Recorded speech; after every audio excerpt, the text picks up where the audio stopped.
Have you ever stopped to think that when you eat might be just as important as what you eat?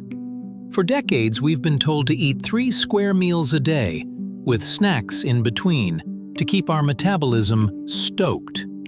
But what if I told you that giving your digestive system a regular break isn't just okay? It's actually one of the most powerful tools we have for living a longer, healthier life.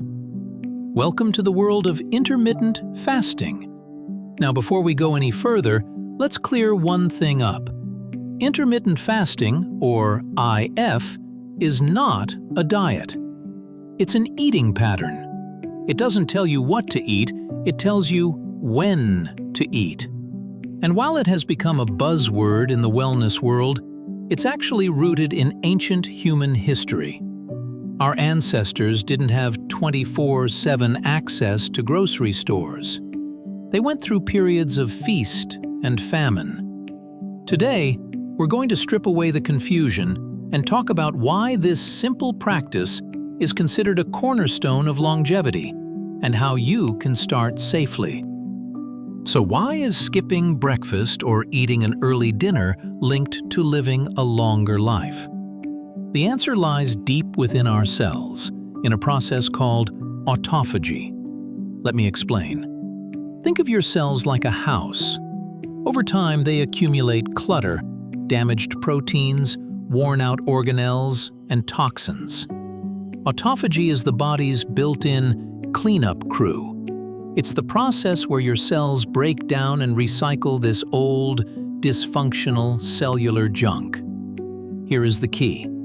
Autophagy is activated when cells are stressed, specifically during periods of fasting. When you are in a fed state, your body is busy digesting and storing energy. But when you are in a fasted state, your body shifts into a repair mode. By giving your body a daily break from digestion, you allow it to redirect energy toward maintenance and repair. This reduces inflammation, improves insulin sensitivity, and lowers the risk of age-related diseases like Alzheimer's, heart disease, and cancer.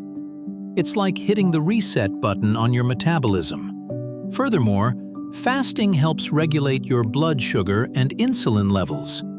Lower insulin levels make it easier for your body to burn fat for energy, which is why many people use IF for weight management. But for longevity, it's truly the cellular cleanup that steals the show. If you're new to this, the idea of not eating might sound intimidating. But intermittent fasting isn't about starvation. It's about compression. You are simply narrowing your eating window. There are a few common protocols, but as a beginner, I recommend starting with the most gentle and sustainable approach, the 16-to-8 method. This is the gold standard for beginners. You fast for 16 hours and eat all your meals within an 8-hour window. For example, you might skip breakfast and eat your lunch at 12 p.m. and finish your dinner by 8 p.m. You are still eating 2 or 3 meals. You're just cutting out the late-night snacking and the early morning breakfast. The 14-to-10 method. If 16 hours sounds too daunting, start with 14 hours of fasting and 10 hours of eating.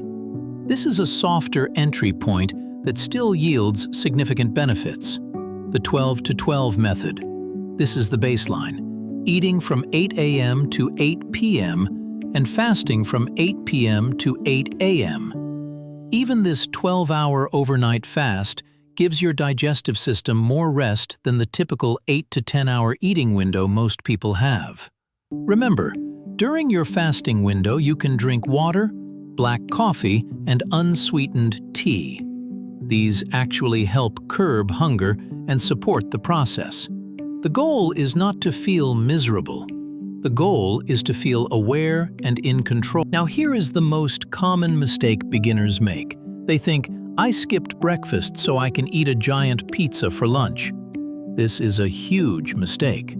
If you eat highly processed, sugar-laden foods during your eating window, you will spike your insulin, negate the metabolic benefits of the fast, and feel tired and hungry. Remember, we are fasting for health, not just for calorie deficit. During your eating window, your focus should be on nutrient density. Think whole foods, healthy fats like avocados and olive oil, lean proteins like fish and chicken, and an abundance of colorful vegetables.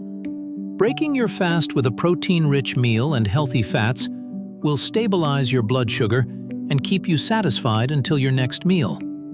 If you feed your body quality fuel, it will reward you with clarity, energy, and resilience. If you're ready to start, here is my advice for success. First, start slowly. Don't jump into a 16-hour fast on day 1. Try pushing your breakfast back by 1 hour each day until you comfortably reach your goal. Second, stay hydrated. Often, we mistake thirst for hunger. Drink plenty of water. Third, listen to your body. Intermittent fasting is a tool, not a punishment. If you feel dizzy, severely weak, or unwell, stop. Eat something. It's okay. The goal is to adapt, not to suffer. I also want to add a note of caution. Intermittent fasting isn't for everyone. If you are pregnant, nursing, underweight, or have a history of eating disorders, this may not be the right path for you. Always consult with a healthcare professional if you have underlying health conditions. At its core, intermittent fasting is about returning to the rhythm of nature. It's about giving your body the time it needs to rest and repair. It's not about deprivation, it's about freedom. Freedom from constant grazing, freedom from blood sugar crashes, and freedom to live a long, vibrant life. Start small, be consistent, and watch how your body and mind transform. Thank you for listening. If you found this helpful, please share it with someone who might need to hear it.